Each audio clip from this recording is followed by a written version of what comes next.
Olá, tudo bem? Eu sou o Cretiel e, opa, tá balançando aqui. E essa é mais uma atividade aqui no curso de GNU Linux com o Debian do professor Cretiel. Estamos aqui numa quinta-feira, às 19 e um bocado, para o nosso Lab GNU ao vivo. O Lab GNU, hashtag 47. Hoje é dia 21 de outubro e nós estamos aqui na sala de videoconferência do Jitsi, na instância promovida aqui pelo nosso amigo, colega, professor e aluno Luiz Leal. Obrigado, Luiz. Dessa vez com o endereço certo, né? Então, nas outras aí você olhou, eu tinha errado o endereço. Obrigado, Israel, que foi o Israel que viu que eu tinha escrito o endereço do site errado. Então, agora anota aí direitinho, ó. creteu.com.br/labgnu. Anota aí a hora, ó. 19 horas no UTC-3, ou seja, no fuso horário, 3 horas antes do horário universal, que fica lá em Greenwich, que passa em Greenwich, lá na Inglaterra, né? E aí a gente, então, toda terça e toda quinta, tá aqui para esse bate-papo, com tira-dúvidas, com experimentos, tentando resolver problemas, né? Sempre com a garantia de que qualquer problema que apareça, a gente vai tentar resolver. De N para N, não é de 1 para N, ou seja, todo mundo participando. Nesse espaço aqui também você pode vir, é super bem-vindo, todos e todas, para tirar dúvidas. E aqui você pode fazer qualquer pergunta. E você tem a garantia de que em 100% das perguntas que você fizer, eu vou responder. Porque uma das respostas possíveis é não sei.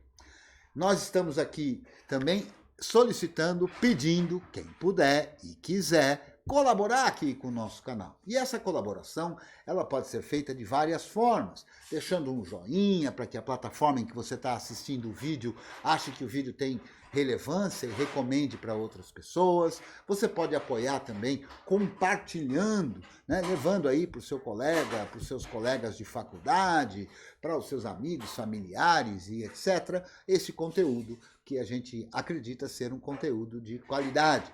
Se você puder e quiser fazer uma colaboração financeira, tem aí os QR Codes. Israel, eu ainda não arrumei ali o QR Code do Nubank, que parece que deu um probleminha, mas você pode usar o Pix usando o meu CPF, que é o que está escrito nesse QR Code aqui, ou o meu e-mail, que é creteu@gmail.com. O jeito que você achar mais confortável, mas só se você quiser.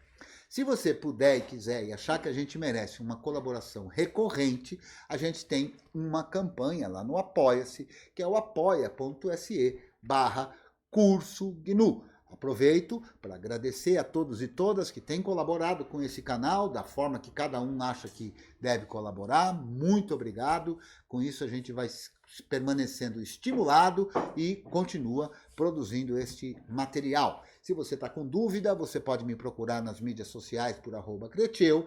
A gente tem um grupo de apoio, já somos mais de 1.070 e tantos, lá no Telegram, que é o t.me/curso GNU. A gente também está na rede Matrix, também com o mesmo nome, Curso GNU. Lá você pode fazer perguntas, você pode ajudar as outras pessoas, você pode acompanhar o que está acontecendo, né? Às vezes, na ajuda que alguém está dando para uma outra pessoa, você acaba aprendendo alguma coisa, né? Então, a gente constrói nesse grupo, é um grupo saudável, né? Onde as pessoas conseguem conversar, divergir, com respeito mútuo, né? Não é bem-vindo aquele que desrespeita o outro, né? E quando é raro, mas já aconteceu, quando acontece de aparecer alguma pessoa que desrespeita o outro, é colocado para fora. Nós não queremos gente que desrespeita gente. Aqui todo mundo tem que respeitar todo mundo, concordando ou discordando é o de menos, né? A gente pode concordar e discordar, especialmente discordar, sem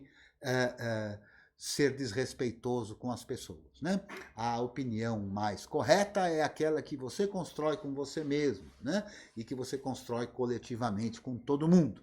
E dito esses recados, e também o agradecimento àqueles que puderam comparecer aqui na sala hoje, então obrigado Adonai, obrigado Alexandre, obrigado Israel, Daniel, Francisco, Wagner, Vinícius, que nesse momento estão aqui conosco. E lembrando, que eu às vezes esqueço, que nós não aqui do grupo do curso GNU, mas nós, entusiastas do software livre, usamos e nos comunicamos e discutimos numa sala de discussões que usa o protocolo XMPP, que está num repositório chamado salas.suchat.org. Então tem uma sala que é usuários-gnu@salas.suchat.org, que inclusive você encontra, viu, Adonai, na descrição de todos os vídeos deste canal, o endereço do grupo que a gente conversa lá sobre GNU. Está sempre em todas as descrições, porque o velhinho aqui tem falta de memória. E aí quando você ou o Dalzaker esquecem de me avisar aqui na aula, para eu falar ao vivo, eu às vezes esqueço de falar. Então já para não ter problema de esquecer de falar, eu já ponho na descrição do vídeo, assim eu não preciso ficar lembrando, mas já que você me lembrou, eu falo sim, é uma sala muito bacana e que tem também em comum aqui com o grupo do curso GNU, é que a gente não aceita desrespeito, né? A gente aceita divergência, né? E assim a gente vai caminhando e construindo um espaço saudável para a construção coletiva do conhecimento, das convicções e por aí afora. Então vamos lá, o que nós temos hoje aí de problemas e de broncas e coisas do tipo? Quem é que tem a primeira sugestão aí? Estou no aguardo. Silêncio sepulcral. Tem alguém ainda aí? Deixa eu ver. Opa, tem. Todo mundo em silêncio. Fala, Vinícius. Foi o Vinícius que ameaçou de falar? Achei que fosse. Tem tanta bronca que a gente fica difícil escolher qual começar. Ah, não. Pega uma aí na sorte. Pega aí na sorte. Pega uma aleatória aí, cara. Vamos ver se a gente vê o que faz. Eu tava, na realidade, eu tava olhando uma do grupo que o pessoal colocou hoje, né? Diga lá.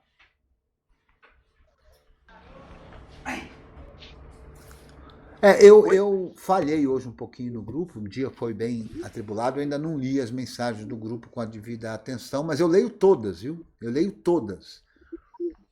Não, eu digo pessoas do grupo que colocaram alguns problemas hoje. Certo. E muita gente reclamando que tá tendo problema com algumas libs, eu não sei se o pessoal tá misturando com versões, né, que não é livre.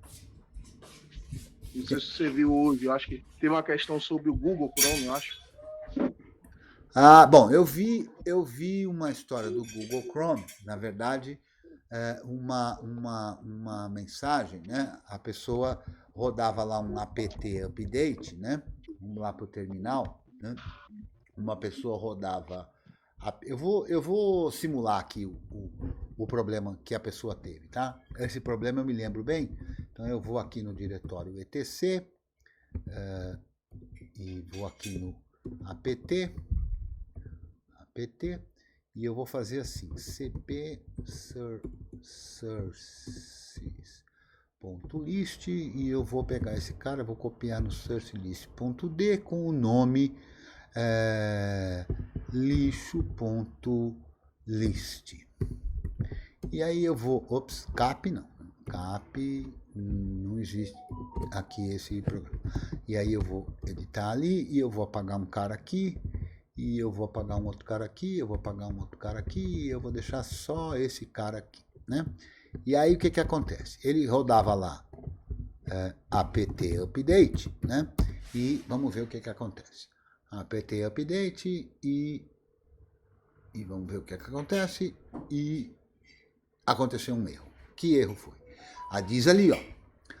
Primeiro ele parece que fez tudo direitinho, por quê? Porque o apt lê dentro do diretório /etc. Quando a gente faz apt update, o que o apt vai fazer? Ele vai ler o que está no diretório /etc apt, o arquivo sources.list, para saber quais são os repositórios configurados. Mas ele vai ler também todos os arquivos terminados em .list, que estão no diretório /etc, /apt, /sources.list.d.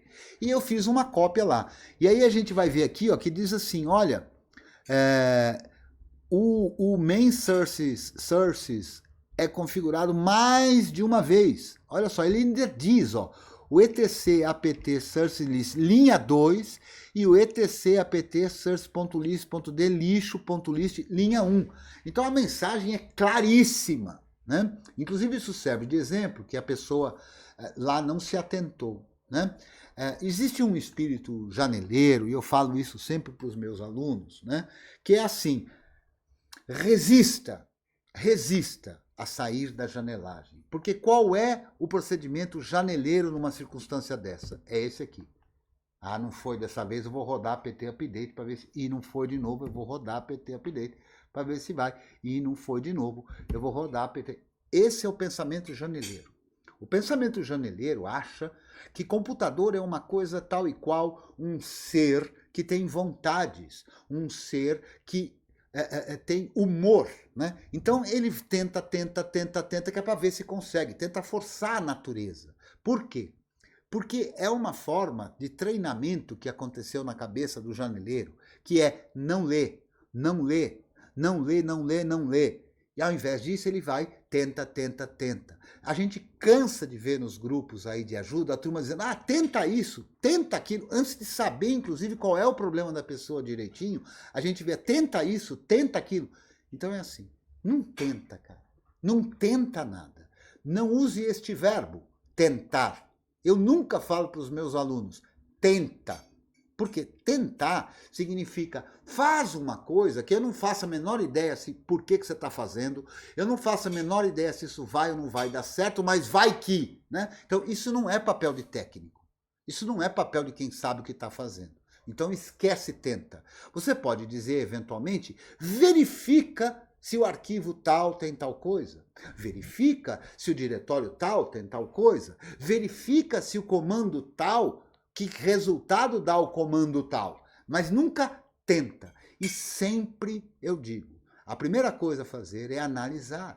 E na hora que a gente tem um problema, é muito habitual janelagem, e demora tempos para conseguir se livrar da janelagem, é tentar de novo, né? É fazer outra vez. Já dizia, essa frase é acreditada ao Einstein, não sei se foi ele que disse ou não, mas é assim, cara. Fazer a mesma coisa e esperar um resultado diferente não vai rolar, cara. Se você faz a mesma coisa, o resultado será sempre o mesmo, a menos que algo no meio do caminho mudou as condições originais, tá certo? Então, o que você deve fazer? Você rodou alguma coisa e apareceu aqui umas mensagens, que inclusive não impedem de funcionar. E como é que eu sei que não impedem de funcionar? Porque sequer foram erros. Está escrito aqui, ó, W, que em inglês vem como a primeira letra de aviso, warning, né? Então W é warning, isso é um warning, isso é um aviso, isso não é um erro, né? Isso não vai impedir das coisas funcionarem. E aí a gente tem que ler para poder entender. Agora veja, Cretil, mas eu não sei inglês. Então é assim, aprenda. Se você não sabe, aprenda. Vai durar, vai ser difícil, vai, mas você pega lá o seu buscador e começa a colocar as palavras lá, ou tenta ler, ou vai tentando adivinhar aquilo que está ali. Com o tempo, porque o inglês que é usado aqui nessas mensagens é um inglês bem básico, né? Então com o tempo, mesmo que você hoje não saiba nada de inglês, fazendo as pesquisas por essas palavras que aparecem escritas nas mensagens, você vai conseguir obter uma informação, né? Então a primeira coisa, você pode colocar isso lá no grupo, tirar uma foto disso e mandar lá no grupo dizendo que você teve esse problema? Pode, não tem problema, ninguém vai ficar chateado que você faça isso. O ideal é que você faça assim, olha, fui rodar o apt update e apareceu essa mensagem. Tudo bem você fazer isso, mas nem sempre tem gente lá no grupo para te ajudar. As pessoas, todo mundo tá para lá e para cá. Então, tenta resistir para te ajudar a aprender. Num primeiro momento, antes ainda de mandar lá para o grupo, vamos ler, vamos tentar entender o que está acontecendo. Se a gente dá uma olhada aqui, a gente vê, ó, /etc, /apt, /source list 2.2, and /etc, apt, source list.d, ó, não é a mesma coisa, lixo.list 2.1.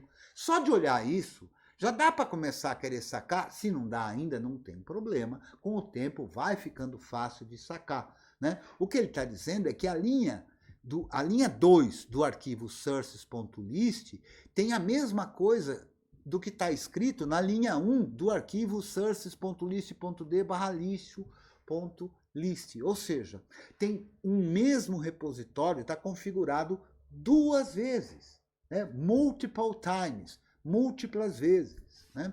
Então, se você colocar lá esse trecho de mensagem, e procure sempre fazer o seguinte, vamos usar o bom senso. Né? Poxa, aqui é uma coisa que me parece muito específica, lixo, por exemplo. Né? Então, se você pegar esta mensagem que está aqui, ó, esse trecho da mensagem que está aqui, ó, que é uma mensagem genérica, ó, não tem nada específico, não fala de número de linhas, e pesquisar por isso, certamente você vai encontrar uma explicação. E aí, usando o teu navegador, mesmo se você tiver dificuldade com o inglês, você tem lá a tradução e tudo. Então, isso não é desculpa. Não use isso como desculpa. Se você não sabe inglês ainda, não vou te julgar por causa disso. Cada um tem os interesses e as oportunidades que cada um teve. Mas em tecnologia, infelizmente, inglês é dominante. Então, se você quer ir para frente na tecnologia, você é obrigado. Eu não acho que devia ser assim, mas é assim.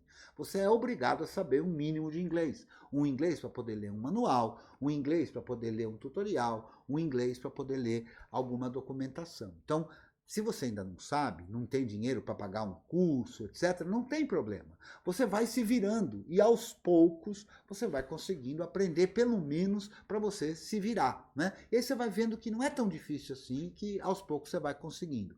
Então, se você procura por essa mensagem aqui, essa mensagem vai servir para você tentar descobrir o que está acontecendo. Né? Então, esse é o primeiro caminho.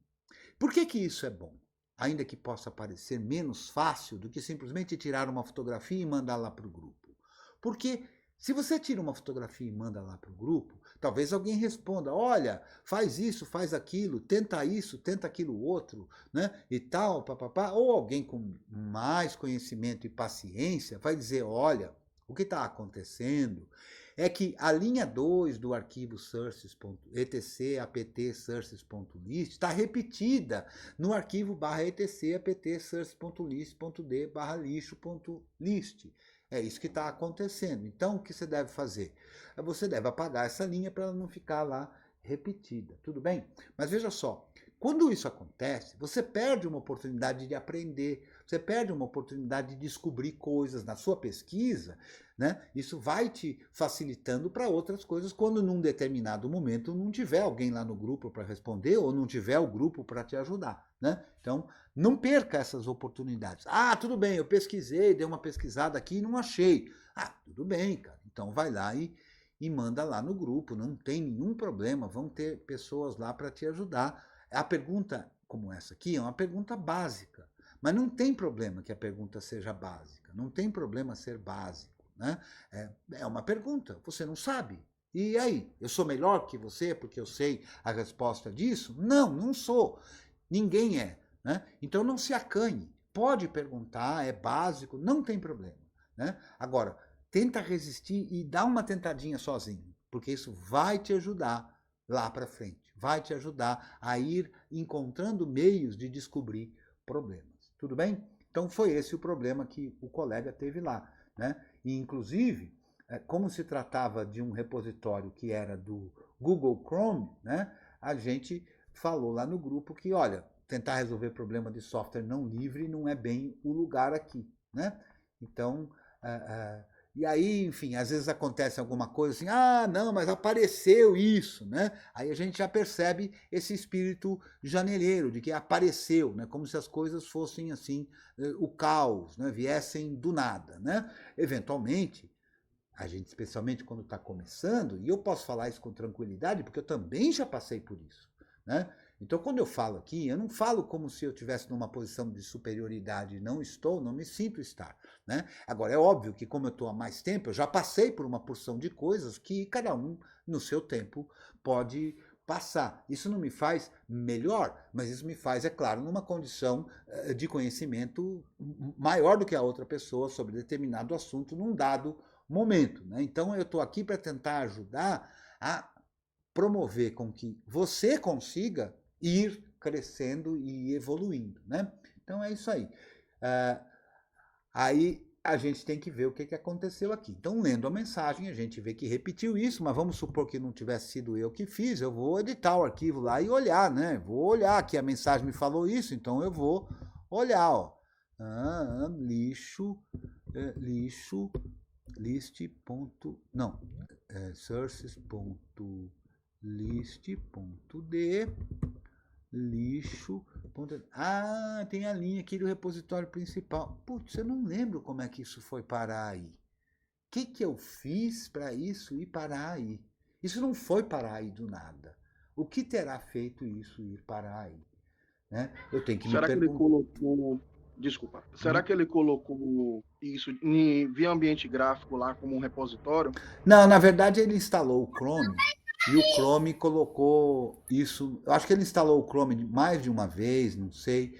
E o Chrome colocou isso nesse repositório, já tinha no outro. Ele acho que fez um tutorial e colocou a linha no sources.list. Mas aí ele também instalou o Chrome e o Chrome criou um arquivo. Aí ficou em 2 lugares, né? Uma coisa desse tipo, né? Ô, professor. Pois não.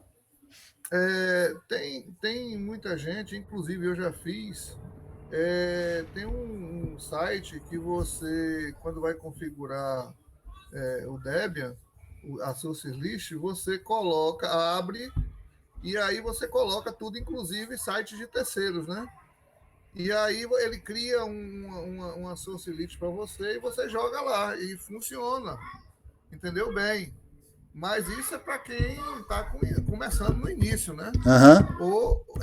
Ou talvez... Depois eu vou colocar aqui no chat o link, entendeu? Desse site. Maravilha, coloca assim que eu já ponho na descrição. Mas esse é o Vicente que está falando, né? É ele mesmo.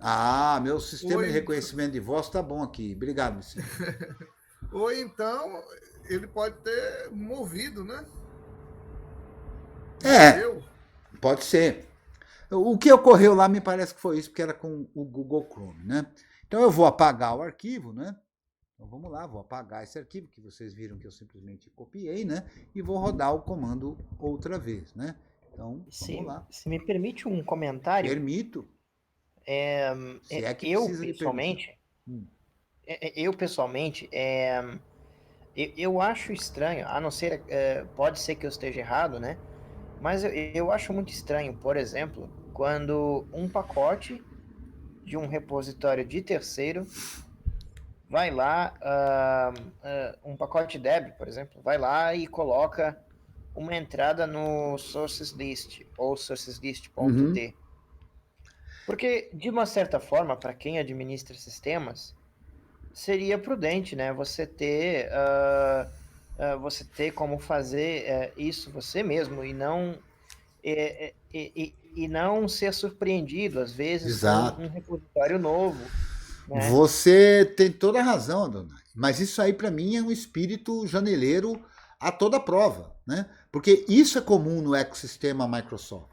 O cara instala um programa e o programa sai colocando entradas lá no registro, né? Lá no software Microsoft Run, né? Para rodar alguma coisa toda vez que o sistema entrar e assim por diante, né? Não tem a ideia de ser um sistema e um programa, né? Todo programa no ecossistema Microsoft, todo programa é dono da máquina no momento em que ele é instalado, né? Então, eles têm o critério de achar, e é muita arrogância o cara achar que eu vou querer, porque estou instalando aquele programa, alterar o meu sistema, percebe? Então é uma prática abominável essa, típica do ecossistema Microsoft, né? É por essas e outras que a gente aqui não recomenda de forma nenhuma, não só o uso de um software não livre, como também o uso de um software fora dos repositórios do Debian. Especialmente quando você ainda não está no ponto do conhecimento de entender as implicações disso. Porque você acaba pondo o seu sistema num estado de inconsistência. E no começo do campeonato, você terá dificuldades em resolver algum problema de inconsistência, né? Então, é por isso que é preciso ter cuidado, né? Aí o que acontece, que é uma das coisas que costuma acontecer, né? Aí o sujeito está usando o Debian, aí ele faz isso. Aí ele sai dizendo lá, o Debian está com um problema aqui, né? E apresenta uma mensagem, por exemplo, como essa, né? Que não é um problema do Debian. É um problema da instalação dele, do Debian, em virtude de coisas que ele fez fora do Debian, né? Mas muita gente acha, porque está usando um Debian, tudo que acontece é problema do Debian. Não, não é. Muitos dos problemas, talvez a maioria deles, é problema da sua própria instalação de Debian com as coisas que você mesmo fez, né? Então, no princípio, é natural que seja difícil identificar o que é de uma coisa e o que é de outra. Então tem que resistir e não sair xingando o Debian. Mas por que a galera faz isso? Espírito janeleiro. Porque como no Windows é uma coisa só, tudo que acontece é o Windows. O Windows se recusou a isso. O Windows não aceita aquilo. O Windows não sei o que lá. Aí a pessoa passou a usar Debian, ela pensa que as coisas são da mesma forma. Então, em todo lugar que ela reclamava do Windows, agora ela reclama do que ela estiver usando. Então ela está usando o Slackware, o Slackware isso, o Slackware aquilo. Ela está usando o Ubuntu isso, o Ubuntu aquilo. Ela está usando o Debian isso, o Debian aquilo. O Debian não reconheceu a minha placa Wi-Fi. O Debian não reconhece nada. A placa Wi-Fi, para funcionar, precisa de um kernel, o kernel precisa de um módulo e algumas dessas placas precisam de um firmware. Então não é o Debian que reconhece, não é o Ubuntu que reconhece, né? Então a gente precisa tentar, e às vezes é duro e demora, desassociar essa história de que o sistema operacional é uma caixa preta e única e que tudo que acontece com ele recebe o mesmo nome. Tudo é uma coisa só. Aqui a gente tem a clareza e a forma precisa de ver que um sistema operacional é um conjunto de coisas. E a gente tem condição de saber qual é o pedacinho exatamente que é responsável por uma determinada coisa e aí a gente fazer a verificação. Não é que aqui não dê problemas. Dá problema. É raro, mas dá problema.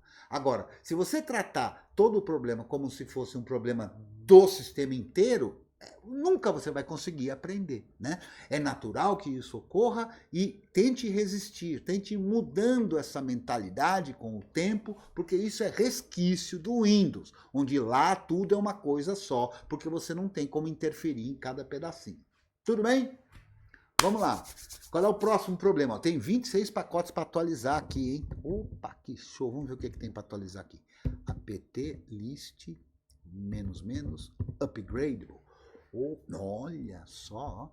Tem aqui cpp11, fake root, lib, pipewire, olha só. Tem um bocado de coisa para atualizar aqui. Eu quero atualizar só aquele cpp11. Ó. Se eu quero atualizar só alguma coisa de todas aquelas que eu tenho para atualizar, eu posso fazer um apt install cpp, como é que era mesmo? cpp-11, cpp-11 e mandar vir um install. O que esse cara vai fazer?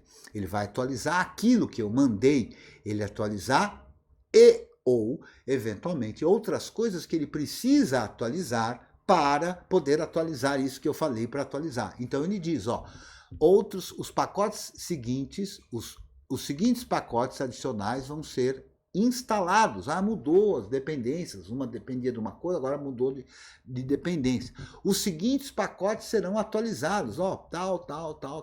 O total de 17 pacotes serão atualizados, 0 pacotes novos serão instalados, 0 a serem removidos e 9 não serão atualizados, ó, porque sobrou lá. Mas, não, pensando bem, não quero atualizar agora não. Pronto. Aí vamos ver o que tem para atualizar. Tem lá o mesmo tanto de coisa que tinha para atualizar. Então repara que você tem controle sobre o que você quer fazer, quando você quer fazer. Vou tentar ver se dá para atualizar esse fake root, ó. apt install fake root. Vamos ver se dá. Esse cara já tá, eu escrevi errado, né? Fake chroot, ó. Fake chroot. Opa, chroot. Vamos ver. Esse aqui dá para atualizar, ó, vai ser instalado aquele outro lá. Então a gente resolve instalar, resolve atualizar a hora que a gente quer, né? Quando a gente roda apt install e o pacote que a gente indica já está instalado, o apt verifica se a versão que está instalada é mais recente, é menos recente ou mais recente do que a que está disponível no repositório, né? Se for a mesma versão, ele mostra lá, olha, como mostrou aqui quando eu botei fake root, né? Ele disse, olha, o pacote que você tem instalado aí já está na versão mais recente, né? E quando tem uma atualização, eles, embora você tenha falado para instalar, ele pode atualizar. Eu não vou atualizar aqui agora no meio do uso dessas coisas todas, da gravação da aula, mas eu quis deixar isso aqui como uma recomendação aqui para vocês sacando o que está acontecendo, né? O que temos aí mais de problemas e dúvidas? E aí? Problemas, dúvidas? Pois não. Se ela quiser perguntar, pode falar. Viu? É o seguinte, eu tive uma cliente hoje que ela estava com um problema lá com um disco. E o que foi que eu fiz para tentar resolver para ela lá? Ela colocou um HD novo e aí eu coloquei esse disco como LVM, certo? Com LVM, mas com a estendida 4. Aí eu queria saber a opinião do senhor, se esse procedimento está correto, porque eu imaginei com ela crescendo os arquivos dela, né? E movimentei o barra home dela para esse HD novo. Aí eu queria a sua opinião. Beleza, então vamos lá. Primeira coisa, Vinícius, que problema que ela tinha no disco, cara? Porque você não falou nada disso com relação a problema. Primeiro, você começou dizendo que ela tinha um problema no disco. E aí depois você falou um monte de outras coisas que não tem nada a ver com o disco. Qual era o problema que ela tinha no disco? Olha, eu estou falando baseado também na informação que ela me passou. Ela me falou que... Não, você é o técnico. Vamos lá. Você é o técnico e é assim. Você é o técnico e ela é como se fosse você um médico e ela é a paciente, certo? Então, a paciente ou o paciente, falador. O médico não diagnostica baseado no que o paciente falou. Ele vai fazer anamnese, ele vai fazer perguntas, ele vai passar exames. Não é assim que funciona? Então você disse para mim que a cliente tinha um problema no disco. Aí depois você apresentou uma solução e nada do que você falou com a solução tem a ver com o disco.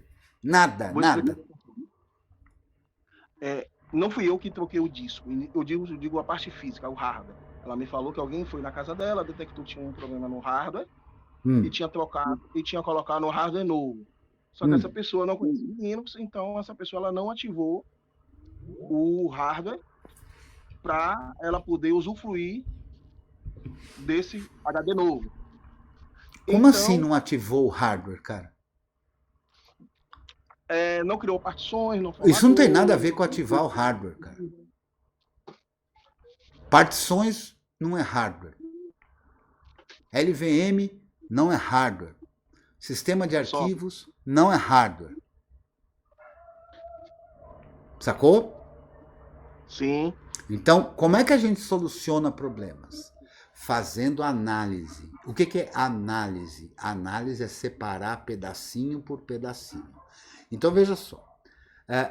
Vamos separar as coisas das coisas para ficar claro.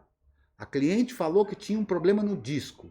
Na hora que ela chamou um técnico e trocou o disco, acabou o problema de disco. Não tem problema de disco. Então, você não está solucionando nenhum problema de disco.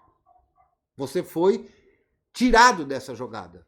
Um outro profissional, sabe lá como, diagnosticou que ela tinha um problema de disco e recomendou que ela trocasse o disco. Então, veja, quando você chega lá com ela com o disco novo, você não está resolvendo o problema de disco. O problema de disco já era, acabou. Você pode até me falar como uma história, né? Olha, eu tenho uma cliente que tem um disco novo. E eu estou querendo preparar esse disco. Eu não sei se eu uso LVM, se eu uso o sistema de arquivos tal e qual, se eu particiono MBR ou GPT, etc. Muito bem. Esse é o foco agora. Não é problema de disco. Problema de disco ficou para trás. Percebeu? Percebeu com clareza isso? Ou não? Entendi. Na realidade, foi contar a história para você entender. A forma que eu contei talvez tenha sido mal colocada. Não, tudo bem. Eu estou aproveitando, se você me permite, Vinícius, eu estou aproveitando essas questões para passar conceitos de solução de problemas, entende? Não estou aqui, como diria o meu aluno querido Saulo, né, que uma vez numa das aulas, está gravado aí, né, alguém falou, poxa, Cretil, você pega o aluno pela mão, aí o Saulo soltou assim, mas também puxa a orelha, né? Então, o que eu estou fazendo aqui é um puxãozinho de orelha. Mas esse puxãozinho de orelha, ele tem um objetivo. Eu espero que você não tenha se sentido desrespeitado. Eu não pretendi fazer isso, né? E creio que não tenha feito, né? A ideia disso aqui é a gente parar para pensar em como a gente analisa as situações problema que nos aparecem, né? Então, a situação problema, quando ela aparece, a gente tem que analisá-la com a devida calma, né? Então, para que a gente possa ficar craque nisso, a gente tem que fazer essas separações, né? Então, vamos lá. A gente pode voltar para a sua cliente. Qual é o problema agora? Porque, veja, do problema de disco, nem eu nem você, uma vez que ela já trocou o disco, nós temos que fazer, não temos nada aqui que fazer, não é verdade? Com certeza. Então isso já ficou para trás, né? Então a gente pode chegar assim, bom, a cliente teve um problema no disco, resolveu trocar de disco. Sabe lá por que diabos, orientada sabe lá por quem, né? Eventualmente, você sabe que tá cheio de técnico janeleiro, formatador aí, né? Então, a galera às vezes tem um sistema de arquivos que não está íntegro e acha que o problema é o disco, né? E, enfim, tantas e tantas coisas que aparecem. O fato é que agora temos uma nova situação problema. Qual é? Um disco totalmente prontinho para a gente usar, certo? E a gente está tentando estudar a melhor maneira de usá-lo. Perfeito? Então agora temos uma outra condição. Tá certo, Vinícius?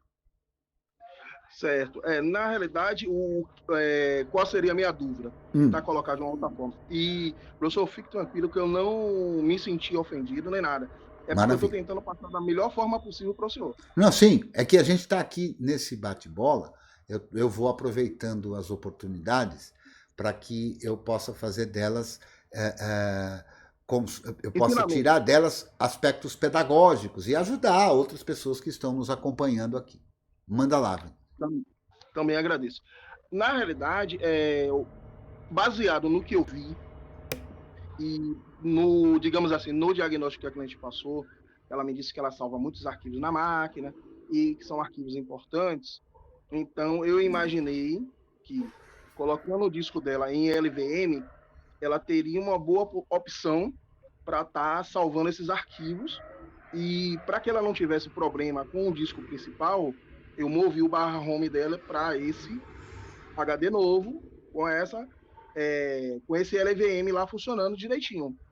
A minha dúvida é se esse tipo de escolha realmente foi correta, né? Ou se eu poderia ter usado uma outra que talvez satisfizesse melhor a usuária. A dúvida seria basicamente essa. Bom, sob o ponto de vista da satisfação do usuário, o usuário não tem que saber o que é LVM. O usuário não precisa saber o que é partição. O usuário precisa saber que ele tem ou não espaço para gravar ou não os arquivos que ele precisa gravar. Que ele tem ou não condição de ter uma cópia de segurança desses arquivos. Perfeito? Se LVM é ou não é a melhor solução, volumes lógicos, né? LVM é uma forma de trabalhar com volumes, né? Então, esses volumes, na verdade, eles são o quê? Os volumes são uma abstração em que a gente cria... A ideia desse volume é a criação de você poder colocar vários dispositivos de hardware e compor este volume, como se fosse um HD bem grandão, bem maior do que o HD, né? Então a gente consegue ir compondo volumes e criando volumes dentro dessa junção toda, né? E mudando o tamanho de coisas e tal. Isso dá uma flexibilidade que é muito interessante em alguns momentos, né? Normalmente, LVM a gente usa quando quando a gente supõe a necessidade de fazer alterações de tamanho, quando a gente supõe a necessidade de incluir novos discos e agregar esses novos discos a este mesmo volume, né? Então, vamos supor lá que o barra home tem um espaço de 1 tera, né? E aí ele está perto de chegar no fim, você põe um outro disco, como isso estava num volume, você inclui esse disco no volume e amplia o volume, de modo que agora o barra home tem mais 2 teras desse novo disco que você colocou de espaço para gravar informações, e isso fica transparente, abstraído, é como se o barra home tivesse simplesmente do nada crescido, né? Então, quando é que é bom usar LVM? Quando você prevê que esse tipo de coisa vai acontecer. Só usar o LVM só põe um grau, uma abstração a mais, um overhead a mais, uma dificuldade em resolver certos problemas a mais, né? Então, depende muito da circunstância, né? Depende do que se pretenda fazer dali para frente, entendeu, Bernardo? Fala Simplex, boa noite. Sacou? Então eu não consigo dizer se é bom ou não é bom sem conhecer toda a história, né? Como qualquer problema, cara. Para resolver problema, a gente tem que conhecer o patrásmente, como diria Odorico Paraguaçu, que eu ando assistindo uma novela antiga aí, que é o Bem Amado, né? Então, a gente tem que, para poder solucionar um problema e indicar qual é a solução que a gente considera como consultor técnico a mais adequada, a gente tem que olhar o patrásmente e o para frentemente. Ou seja, a gente tem que olhar o que tem para trás, como era, quais são os problemas que aconteceram, quais as necessidades que existiram, etc. E o para frentemente, como é que vai ser lá para frente? O que a gente projeta como possibilidade de acontecer? A pessoa, o cliente vai crescer muito a quantidade de arquivos? Não vai? Ele está disposto, o hardware comporta que novos discos sejam colocados ou não? Ou será que a estrutura melhor, nessa estrutura de barra home, por exemplo, tem um monte de arquivos antigos? Talvez seja melhor gravar isso em outro lugar, né? Como um backup, lá, assim, um arquivo morto lá para quando for necessário, né?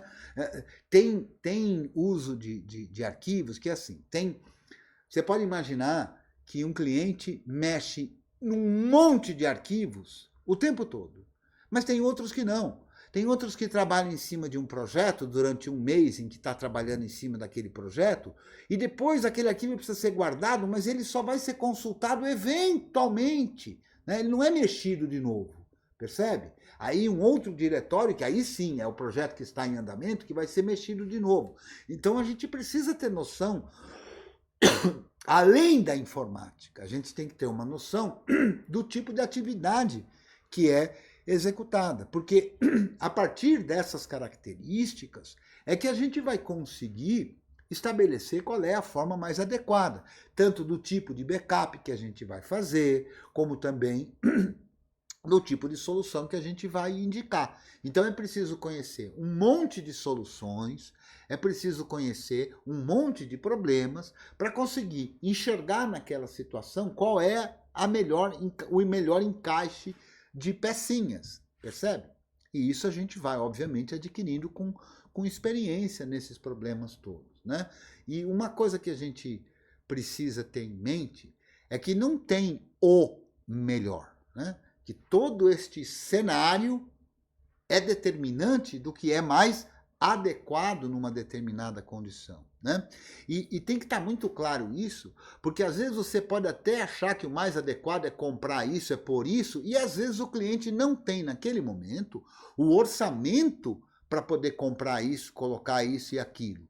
Então a gente, quando faz e vai implementar uma solução, a gente tem que pensar em que a gente vai conseguir o melhor que a gente puder com os recursos que a gente tem à disposição, né? E às vezes a gente gostaria de ter, nossa, se tivesse um storage ali de 8 teras numa velocidade maravilhosa e tal, seria maravilhoso, né? Mas não tem isso ainda. Não tem orçamento para isso ainda. Será que isso vai ser necessário? Então vamos tentar pensar uma forma de, com o tempo, chegar nisso, né? Vamos planejar para que lá na frente tenha isso, né? Se não for ter, a gente tem sempre que pensar e tem que estar negociando o ideal com o possível, né? Esse é o procedimento para a gente fazer um trabalho técnico e consultivo e chegar à conclusão melhor, entendeu, Benício? Entendi sim. Eu perguntei, como falei, eu tive essa dúvida, porque eu gosto, mesmo do problema resolvido, eu gosto de fazer algumas anotações e analisar se aquele problema eu poderia ter resolvido de outra forma, se eu poderia ter orientado a cliente de outra maneira, porque um próximo problema eu já vou pensar em cima de uma outra solução que seja mais adaptável, né? Você tem que, assim, não tem uma regra única, né? Sempre existem formas diferentes de fazer e de resolver uma questão. A gente tem que tentar chegando qual é que é a mais adequada, né? O Israel Eduardo colabora aqui dizendo que o principal uso do LVM está na separação de volumes lógicos para sistemas virtualizados por KVM, por exemplo, né? E ele está dizendo que esse tipo de uso do LVM seria mais útil nesse cenário aí que ele desenhou, né? Tem muita gente que usa as coisas sem saber muito bem o porquê que está usando, né? Eu diria que num servidor físico, né, LVM faz sentido quando a gente está pensando na agregação de novos volumes físicos para compor um volume lógico maior, né? Se a gente não está pensando nisso, LVM não agrega nada, a não ser um pequeno overheadzinho na parada, que é um tempo maior, uma abstração a mais, né? E coisas desse tipo, né? Então a gente tem que tomar bastante cuidado do porquê que a gente escolhe uma solução, né? A gente, às vezes, a gente que eu estou dizendo somos todos nós. Ficamos, às vezes, encantados com certas tecnologias e com uma vontade danada de aplicá-las, né? Mas a gente tem que segurar um pouco a nossa própria onda e perceber que, de fato, as tecnologias são muito bacanas, né? E a gente tem que pensar quando que elas são adequadas, né? E assim a gente vai descobrindo, né?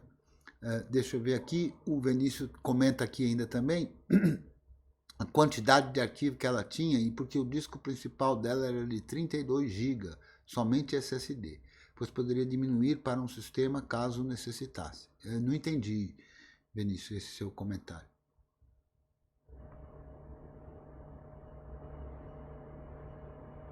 Olha, vamos ver se eu vou tentar traduzir isso. Você querer liberar espaço no diretório raiz, fazendo com que o home fique num outro disco, pode ser, dependendo do quanto de espaço esteja disponível lá naquele raiz, é uma prática interessante, né? O que eu estava cogitando aqui um pouco antes não foi o fato de você ter mudado o home de lugar, mas o fato de usar a LVM, né? Confesso para você que para poder dar uma orientação assim mais, eu estou tentando dar uma orientação genérica, não só para este problema, mas para outros tantos, né? Uma orientação mais específica, aí eu precisaria conhecer melhor o cenário, entende? Isso é importante a gente perceber, ou seja, para a gente poder chegar a ter uma orientação e passar para o nosso cliente, ou efetivamente indicar para o nosso cliente uma solução adequada, a gente tem que se fazer 1 milhão de perguntas, né? E passar para o cliente um monte de outras tantas perguntas, né? Para poder a gente chegar a essa conclusão, né? Então, isso é um trabalho que faz parte, então é cheio de detalhes, né? O Francisco colocou aqui KISS, né? Que eu imagino que ele queira dizer que é o Keep it simple, stupid, né? Ou mantenha isso simples, ou Zé Ruela, né? Então, quanto mais simples, melhor. Com o qual eu concordo em 100%, 100% das vezes, né? O mais simples é melhor. O Israel ainda acrescenta que, sob o ponto de vista de segurança, o LVM não seria bacana, né? Porque se você quiser efetuar redundância de discos no caso de falhas e tudo mais, então, de novo, a gente precisa analisar, né, o problema em toda a sua abrangência, com todo o cenário que tem aí. Né? Pelo que você construiu aí, Vinícius, não me pareceu que LVM seria interessante. Né? Pelo que você construiu. Não estou dizendo que você errou, não, viu? Pelo que já foi falado aqui, eu não imagino que LVM fosse interessante de ser utilizado. Mas pode ser que você simplesmente não tenha falado outros detalhes, mas tudo bem. O importante não acho que seja neste momento certo ou errado, coisas desse tipo, mas a gente refletir sobre essas questões, problemas, né, para a gente ir atrás de encontrar o mais adequado. Né? Professor, Pois não, Vicente? a gente aprende muito com os erros, né? Certamente. Você acabou de dar uma aula aí agora, entendeu? Fantástica, porque acontece muito, entendeu? Da gente querer mexer em alguma coisa que a gente não tem aquele conhecimento, entendeu? Um pouco mais aprofundado, tem um conhecimento Exato. superficial, e com esse conhecimento superficial você vai mexer, e aí você termina, entendeu? Fazendo alguma coisa de errado, né? Exatamente. Eu, por exemplo, eu tenho pouco tempo que eu uso o GNU, né? Tem pouco tempo que eu uso o GNU, mas se eu for contar quantas vezes eu reinstalei, não conta. Depois que eu conheci Reinstalar jamais. depois que eu conheci essa turma boa, entendeu? Hoje eu quebro a cabeça aqui 1000 vezes. Quando eu faço alguma besteira, eu quebro a cabeça para tentar justamente não reinstalar. Isso. Porque a gente vai aprendendo, é assim. Entendeu? É isso que dá motivo para você aprender. Agora, que tem que ler um bocado, tem. Certamente. Tem que ler, Quebrar a cabeça estudar, um bocado. entendeu? Para quebrar a cabeça e pensar, É isso né? aí. É isso aí. Ô Vicente, você me alertou para eu falar uma coisa que também acho que é importante, que em algumas vezes nós, técnicos, optamos por uma solução também com a subjetividade de que aquela solução a gente conhece melhor. Então a gente vai conseguir prestar para o cliente um serviço melhor, porque quando der um problema, a gente está mais habituado àquela solução, né, e a gente consegue responder mais rapidamente à solução de um problema. Não adianta querer esse afã de querer usar o mais modernoso, o mais recente. Calma, não tem pressa. O cliente, via de regra, não está pouco interessado, e é natural que seja assim. Porque o cliente não quer LVM, o cliente não quer looks, o cliente não quer nada dessas coisas. O cliente quer uma coisa que está num nível superior. Ele quer ter garantia de que o arquivo dele vai estar lá, ele quer ter garantia de que se der algum problema no hardware, ele não perde o conhecimento que está embutido nos arquivos que ele produziu, né? Então, o cliente, ele quer coisas de um alto nível. A forma de passar e oferecer isso para o cliente tem diversas, né? E eventualmente, quando a gente conversa 2 ou 3 técnicos, um técnico, mas por que você usou tal coisa? Às vezes a resposta é, porque essa coisa eu conheço. Aquela outra eu não conheço ainda. Então, essa eu conheço. Não tem problema isso. Não tem problema ter essa solução. Entende? Se aquela coisa que você ainda não conhece, você lê sobre ela e descobre que ela resolve aquilo que você resolvia com aquela que você já conhece, e ela resolve de uma forma muito melhor, então, velho, vai estudar essa coisa nova. Mas enquanto isso, nenhum problema você usar essa anterior. Na verdade, se você não está com tempo naquele momento, se o orçamento não está dando conta, vai atrás de aprender essa coisa nova que realmente você percebeu que é melhor, mas enquanto você não vai, segura a tua onda, velho. Não adianta simplesmente implementar aquilo e na hora que dá o primeiro problema você, não tem o que fazer, né? Então você vai estar oferecendo para o teu cliente uma coisa melhor, mesmo usando uma solução que não é mais a melhor.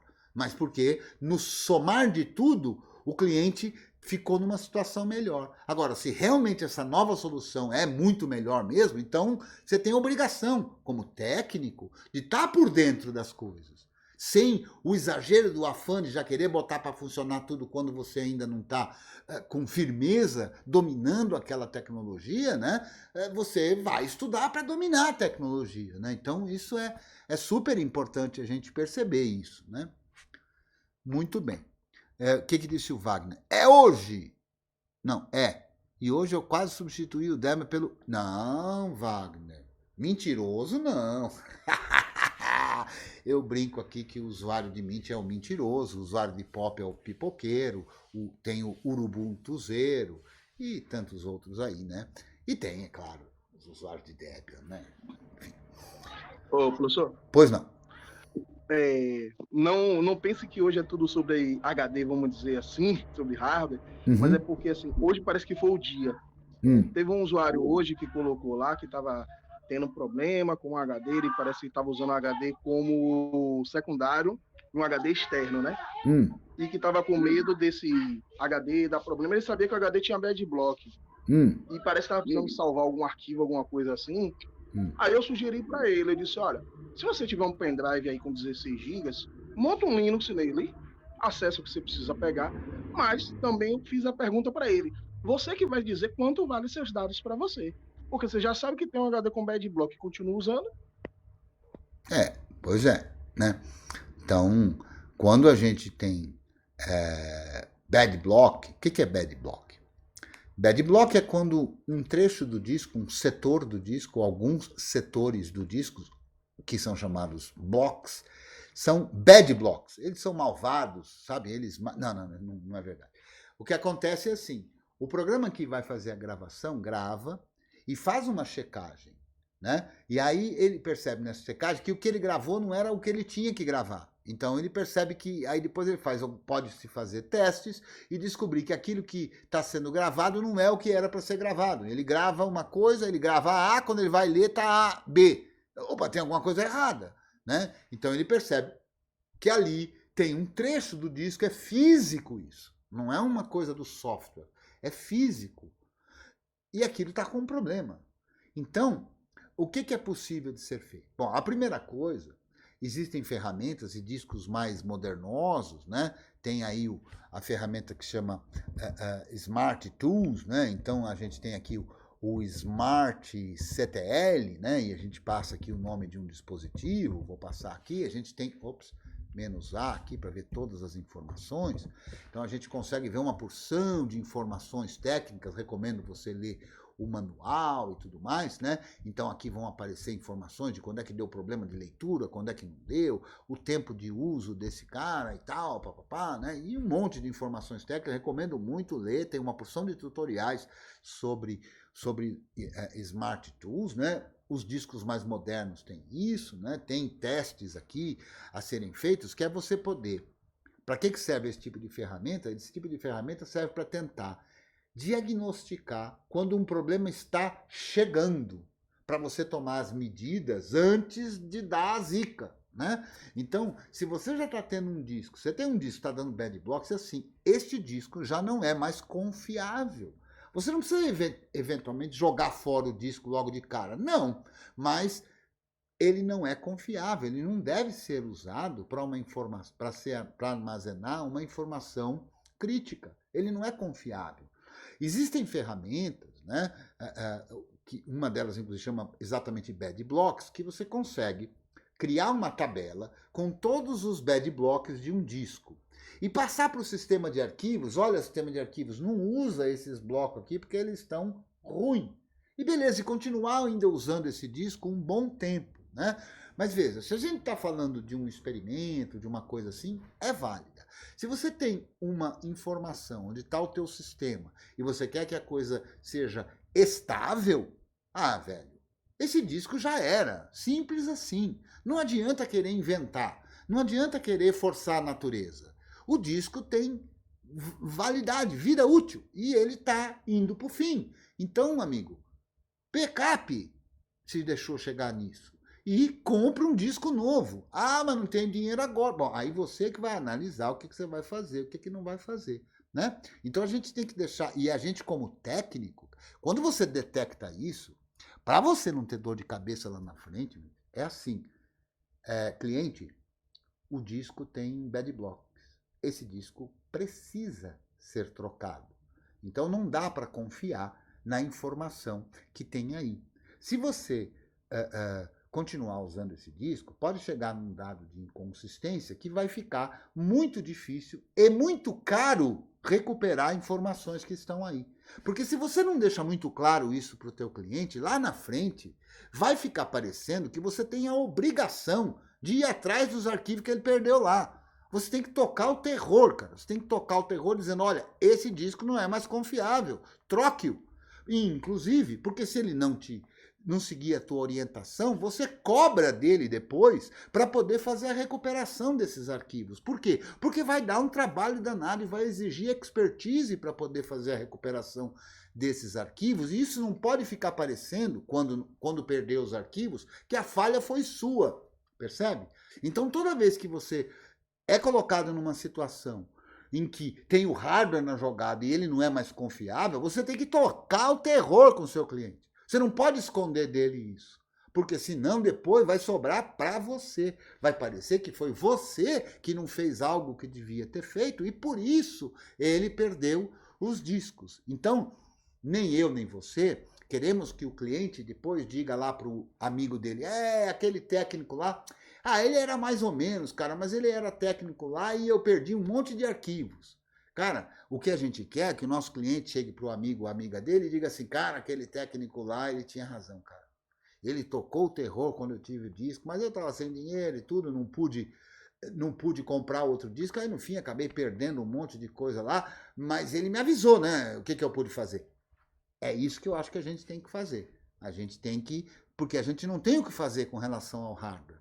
Se a gente pudesse chegar junto do HD e falar, meu velho, funciona aí, não vai dar pau agora, a cliente está sem grana, né? Se o HD ouvisse isso e mudasse o comportamento, beleza, eu ia lá junto contigo para ver se a gente conseguia convencer o HD, né, a continuar funcionando. Mas normalmente não é assim, né? Então, quando a gente descobre um problema, e quanto antes a gente descobrir esse problema, e essa ferramenta, o Smart Tools, serve justamente para isso, para a gente prever o problema, para a gente conseguir sacar que o problema vai estar por vir antes dele acontecer, porque aí a gente toma as medidas e aí o impacto do problema é menor. Porque olha, o disco, então eu vou fazer backup de tudo aquilo.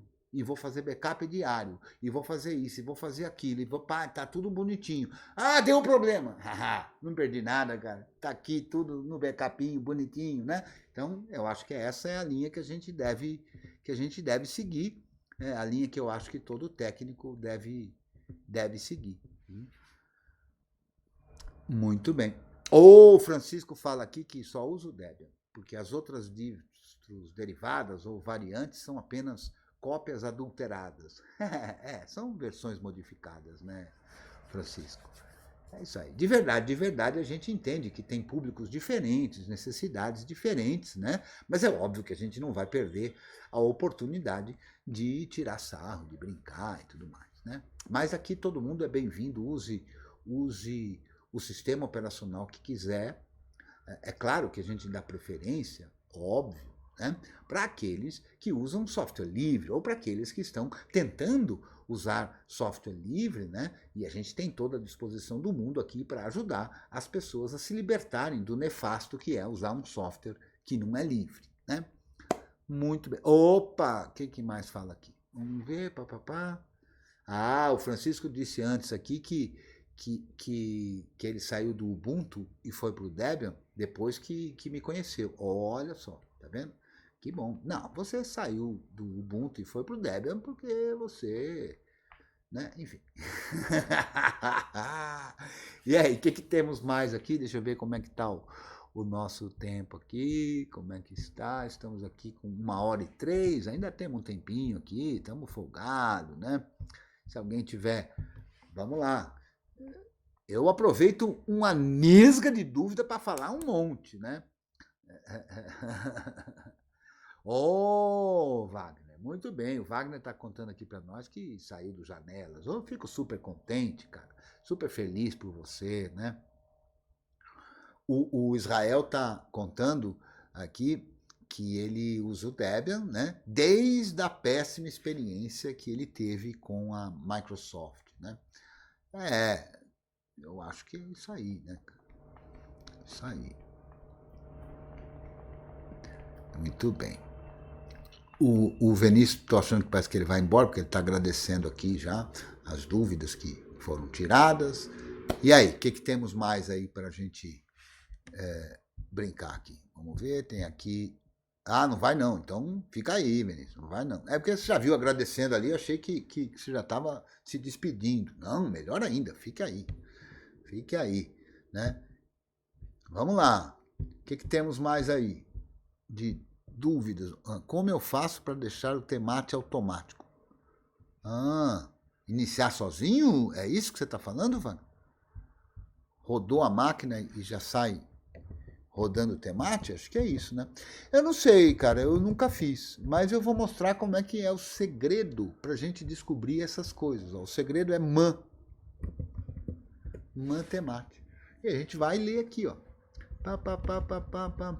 A gente tem que, com o tempo, a gente meio que se habitua a ler meio rápido, assim, a caçar, né?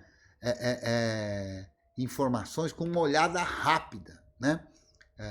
Assim só, aí, se a gente não consegue na primeira avisada, aí a gente depois lê com mais calma, né?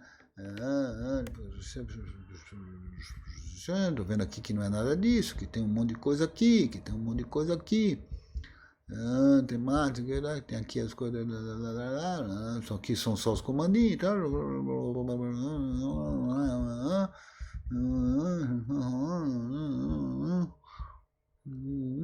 Nem sempre tem uma forma direta do próprio temate, tipo um serviço, né?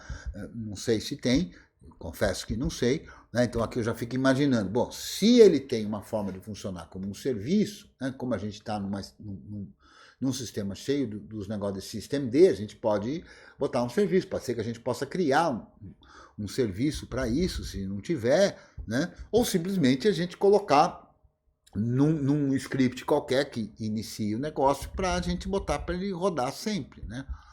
Mas vamos olhar aqui. Se a gente, eu costumo fazer assim, cara. Eu costumo dar uma olhada rápida assim no manual, né, para ver se eu consigo descobrir alguma coisa rapidamente assim, senão eu não... Opa! Tem aqui um start server, ó. Start the temate server if not already running without creating any sections. Pode ser que seja por aí. Windows e painéis. Outra forma é a gente sair buscando isso, né? Via internet. Eu nunca tive essa demanda, eu não sei, né? Então, conforme eu digo aqui que uma das respostas possíveis é não sei, e essa é tipicamente uma das que eu vou dar a resposta não sei. Então, a gente pode aqui, alguém sabe? Alguém que está aqui na sala sabe, fique à vontade para falar. Você sabe? Põe aí no comentário, vai lá no grupo dizer como é que faz, né? E eu não sei. Não sei. Eu posso te ajudar a procurar, mas eu, por enquanto, não sei. Boa noite, professor. Eu Opa! tenho uma dúvida também. Ih, meu Deus do céu. Aí ferrou, né? Então, olha só. Eu não sei, e para a gente não perder tempo aqui de ficar procurando, a gente faz assim. Eu, você e quem mais quiser, você que nos assiste, procura aí. E eu vou procurar. Então, quem achar primeiro ganha um pirulito. Beleza? Aí a gente publica lá no site ou fala aqui no nosso próximo laboratório e tal, como é que faz isso. Perfeito assim, Vinícius? Tranquilo? Quem cala consente. Diga lá, Diego Castro. Opa, vamos lá. Ele escreveu no chat lá, perfeito. Aliás, não foi o Vinícius, foi o Wagner. Desculpa, Vinícius. Fala, Diego.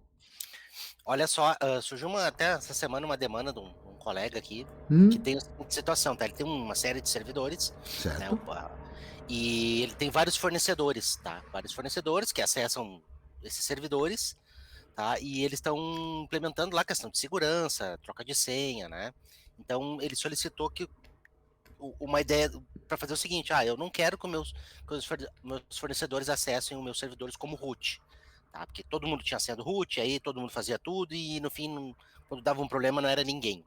Então surgiu a ideia de ele criar uns usuários específicos para cada fornecedor e utilizar via sudo. Mas pera lá, o que o fornecedor está fazendo administrando o servidor?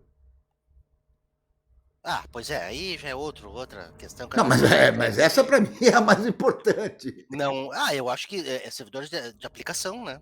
o fornecedor acessa a máquina. O fornecedor acessa o servidor de aplicação, portanto, ele mexe na aplicação, não no servidor. Enfim, eles têm essa demanda lá, eu não sei o motivo exatamente. Cara, é assim. Quem tem root é responsável. Então, quem é que é responsável pelo quê? Percebe? Se eu sou responsável pelo servidor, só eu acesso o servidor. Ninguém mais acessa o servidor. A não ser que eu diga que você, Diego, pode acessar, porque eu confio no seu trabalho, sei como é que é o seu trabalho, e a gente está trabalhando junto, aí você acessa o servidor também. Agora, um João, que eu não sei quem é, vai acessar um servidor que eu administro e eu vou ter que resolver problema que o João fez, que eu não sei o que ele fez?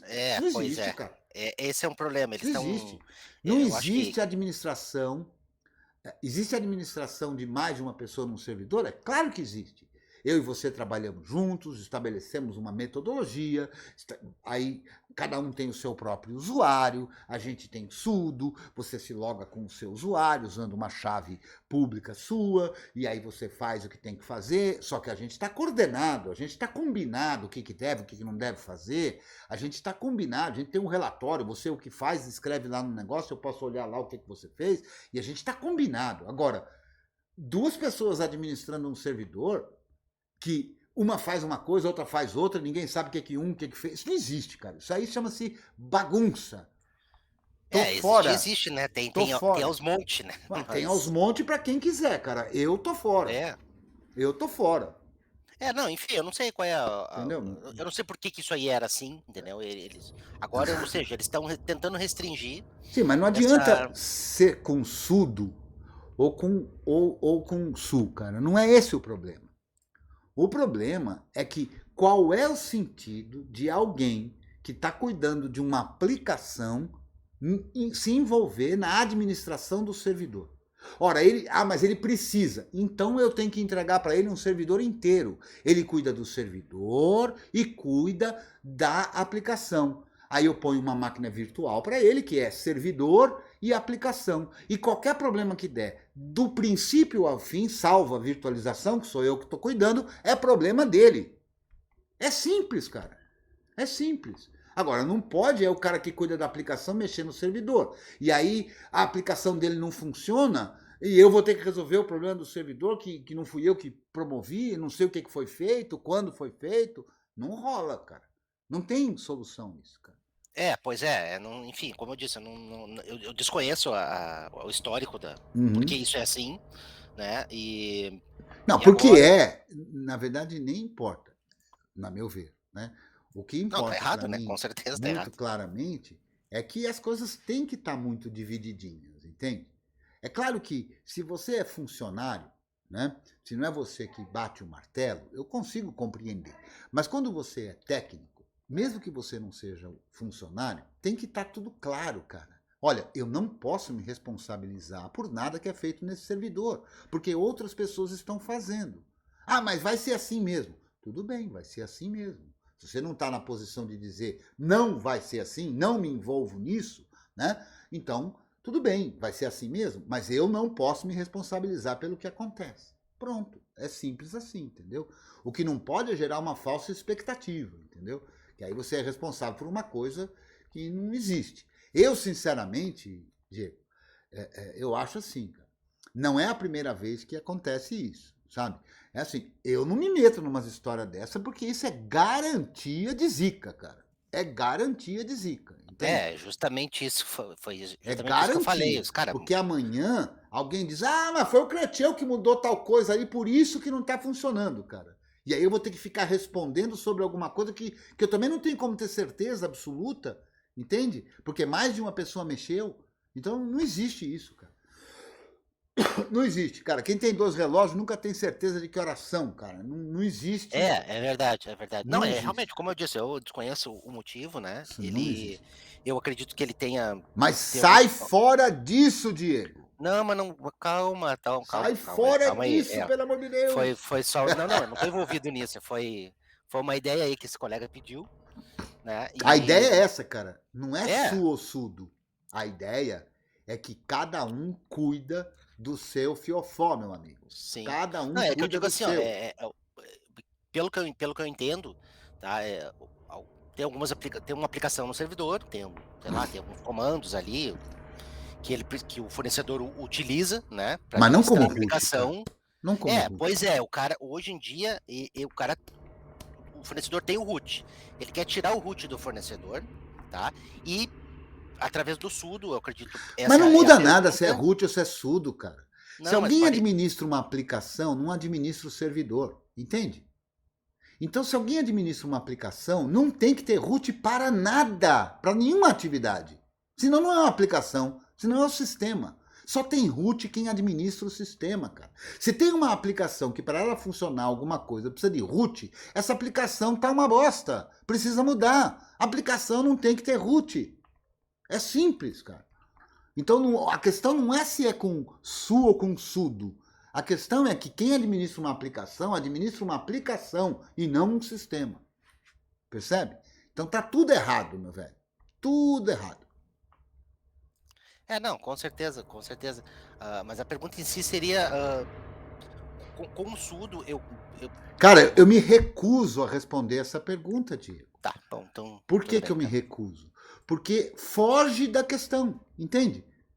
Você pergunta para mim, eu devo viajar para Pindamonhangaba de ônibus ou de trem? Eu digo, cara, não vai para Pindamonhangaba agora de jeito nenhum, meu velho, que tá um problemão lá, não vá lá não. Não, mas me responde, eu devo ir de ônibus ou de trem? Cara, não vai para Pindamonhangaba. Então eu me recuso a responder para você se você vai de ônibus ou de trem. Eu tô te dizendo, não vai para Pindamonhangaba, cara. Sacou? Não, entendi. Então deixamos assim, então. É isso aí. Vamos lá, quem é que Diego, temos? Diga lá, Vini. Deixa eu só fazer uma pergunta pro Diego, se for possível. A pessoa que pediu para fazer essa limitação, eu não vou aprofundar muito não, ele justificou que ele só quer tirar o, digamos assim, o super usuário desse pessoal, ou é porque a aplicação que ele precisa usar, ele não quer dar esse poder todo, só para poder entender? Cara, pois é, eu não sei, a minha pergunta não era nesse sentido aí, era referente à utilização do sudo em cima, no fim, enfim, não vou conseguir concluir. Assim, deixa assim, então, agradeço. É assim, com o sudo você consegue fazer uma porção de coisas, né? A primeira delas, e mais simples, né, e elementar, é que você não precisa fornecer a senha de root para todo mundo, né? Você pode criar um grupo, neste grupo ter vários usuários, né? E esses usuários terem a possibilidade de se tornarem a toda poderosa rotinha usando suas próprias credenciais e não uma credencial única. Esse é o primeiro uso e mais elementar. Com o sudo, a gente também pode definir uma porção de coisas. Por exemplo, a gente pode dizer que programas, que usuários e que grupos vão ter a possibilidade de usar com as prerrogativas do root. Então, por exemplo, vamos supor que o Diego vai administrar junto comigo um servidor. E eu quero que o Diego seja capaz de mexer em configurações de rede. Eu posso configurar o sudo e colocar lá um grupo rede admin. E colocar o Diego no grupo rede admin. De modo que o Diego, quando logar, ele pode usar o sudo exclusivamente para um conjunto de programas que alteram configuração de rede. Porque eu defini desta forma. Então, esta forma de usar é importante. Mas, de toda forma, você está usando o sudo porque você está fazendo parte do processo da administração do sistema. Se, no entanto, é uma aplicação que vai rodar e essa aplicação, por algum motivo, que motiva uma aplicação precisar, em qualquer que seja a circunstância, usar permissões de root. A aplicação está mal desenhada, nenhuma aplicação tem que rodar, tem que precisar de root. Se uma aplicação precisa de uns privilégios para, por exemplo, acessar um dispositivo ou qualquer coisa, o que é que eu faço como administrador? A sua aplicação precisa? Ótimo, então eu vou pegar aquele recurso, vou colocar o dono daquele recurso como sendo um determinado grupo e vou colocar aquele usuário fazendo parte daquele grupo. Mas essa pessoa jamais vai usar com sudo ou de qualquer outra forma um comando com a permissão de administrador porque ele está cuidando de uma aplicação. Percebeu? Então, não adianta tentar resolver o irresolvível, cara. Com SU ou com SUDO, se quem administra uma aplicação tem permissão para fazer o que quiser numa máquina, isto é má administração. Não é assim que se faz. E ponto, cara. Não é assim que se faz, ponto. Eu tô fora. Ah, mas tem que ser assim. Responsabilidade assumida por quem disse que tem que ser assim. Percebe? Porque o que tem que ser é a coisa ser direito, ser bem feita. Né? E bem feito é desse jeito que eu estou te dizendo. Uma aplicação, ela precisa de permissão? Opa, pera lá, vamos estudar. Por que precisa de permissão? Eu estou administrando o sistema. Se você chegar para mim, você administra a aplicação, e você chegar para mim, ó, eu estou tentando fazer tal coisa, porque o teu usuário não tem permissão de root. Eu estou tentando fazer tal coisa e não estou conseguindo. Está dando aqui permission denied. Opa, é? O que você está querendo fazer? Ah, estou querendo fazer isso assim. Ah, não, é porque isso precisa acessar tal diretório ali e aquele diretório você não tem permissão. Mas por que você precisa escrever lá? Ah, não, por causa disso. Ah, não, tá certo, você tem razão. Então, pera lá, eu vou lá, mudo a permissão, coloco a permissão no grupo especial, lá com o nome que for adequado, e coloco o teu usuário naquele grupo. Pronto, você tem permissão. Eu continuo administrando o servidor, você continua administrando sua aplicação, tá todo mundo feliz, mas a gente tem controle sobre o que está acontecendo. Percebeu? Assim que a gente resolve, cara. O fato de usar o usuário root ou usar sudo sem essas configurações todas especiais, a única diferença positiva é que não precisa dar a senha de root para todo mundo. E se você trabalha comigo e tem um usuário que pode se tornar sudo e amanhã você saiu daqui da empresa, foi fazer outro projeto, eu simplesmente removo o teu usuário do grupo sudo ou removo o teu usuário e eu não preciso mudar a senha de nada. Os outros usuários que também administram vão continuar administrando e tal. Então esse é o uso básico e elementar que se dá para o sudo, né? Mas fora isso, cara, por su ou por sudo, fazendo o que quiser, é lixo, é bronca na certa. Ah. Não, a ideia era essa.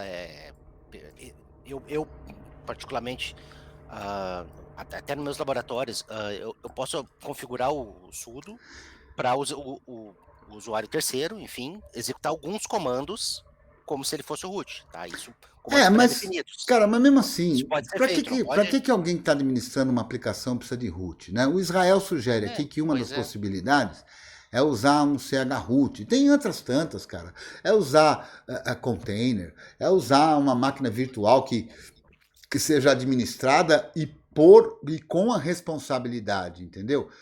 Cara, é muito simples. O cliente chega para mim e ele vai dizer, ah, mas eu preciso de root. Precisa de root? Mas quem é que vai administrar o servidor? Se o cliente falar, eu falei, então tá aí, se vira, velho. Tudo que acontecer aí é problema seu, na aplicação, no servidor, quem atualiza, é você que é root, você que cuida disso. Não, mas eu não quero cuidar disso. Então você não tem root. Quem tem root e cuida do servidor. Quem tem root administra o servidor. Quem não tem root não administra o servidor. É simples assim.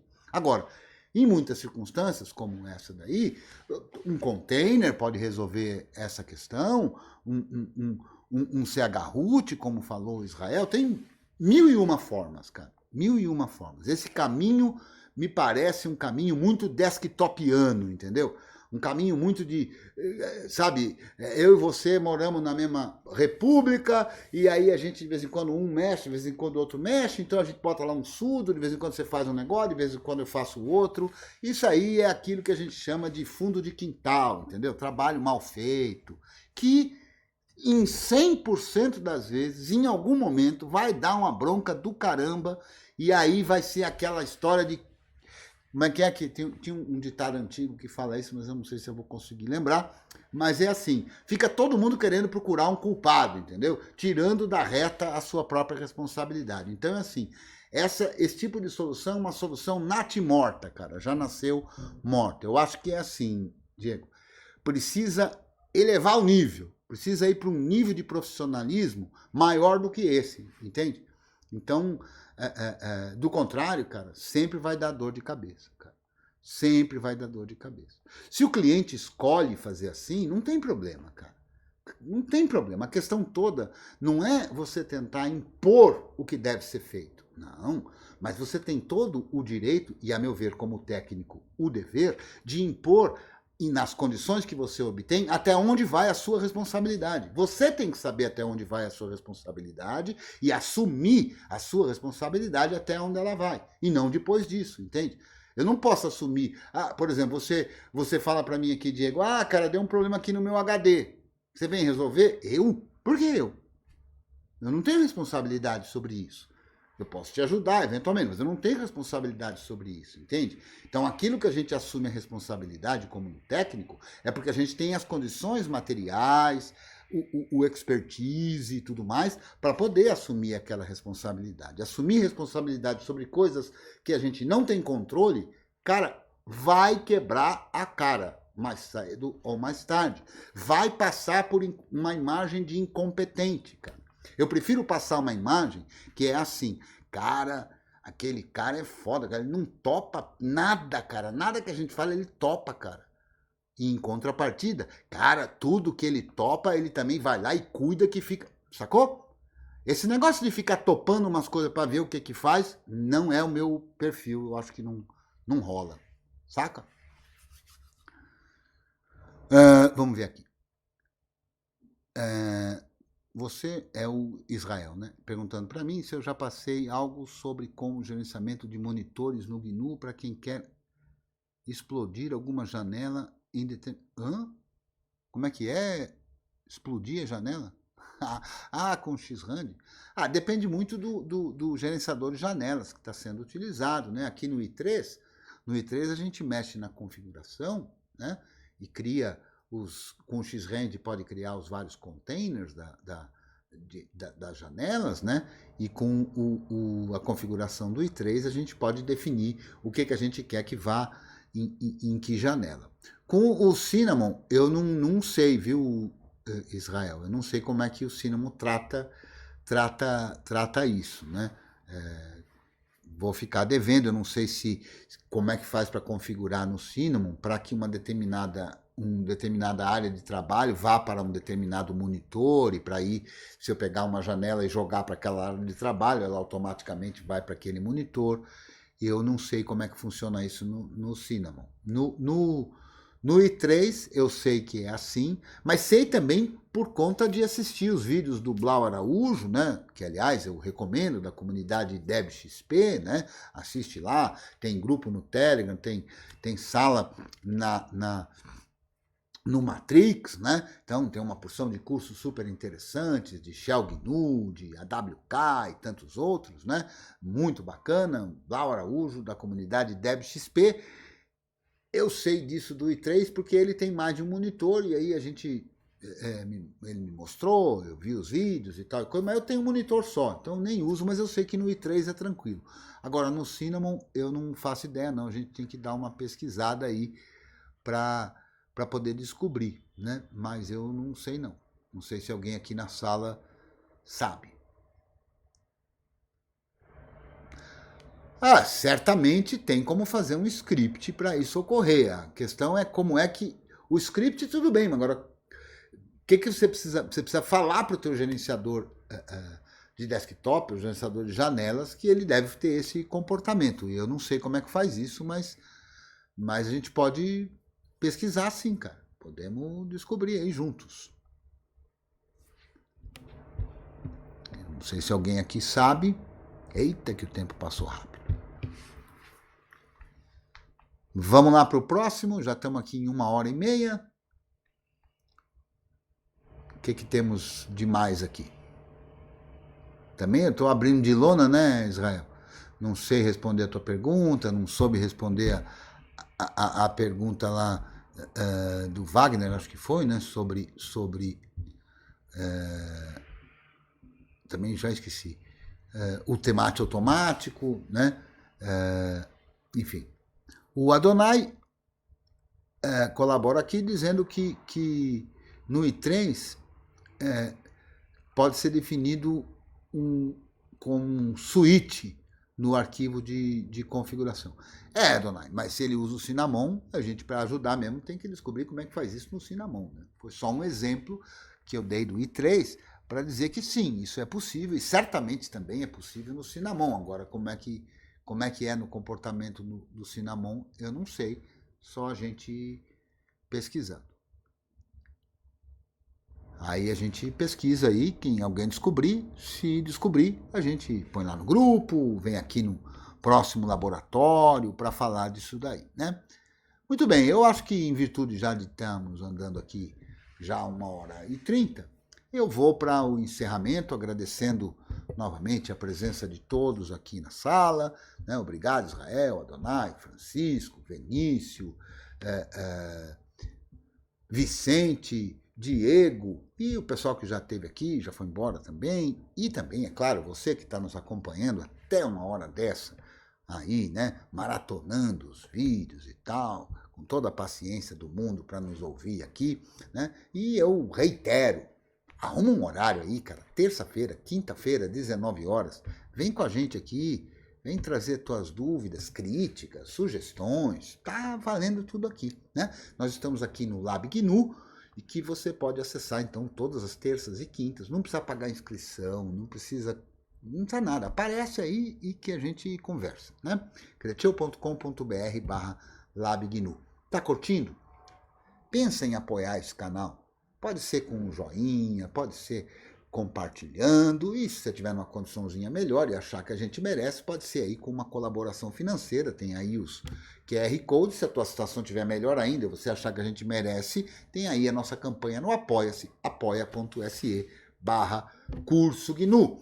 E você pode me encontrar aí nas mídias sociais por @Creteu e no nosso grupo lá no Telegram, t.me/Curso GNU, assim como na rede Matrix com o mesmo nome, Curso GNU. Eu espero que você tenha curtido, aprendido, participado e tudo mais, e se estimule aí a estudar bastante, a vir, a participar, e a gente ir juntos aí construir conhecimento. Eu estou bastante feliz aí com todos os apoios que estou recebendo, com toda a participação de todo mundo, né? E a gente vai nessa caminhada aí. É isso aí. Até a próxima.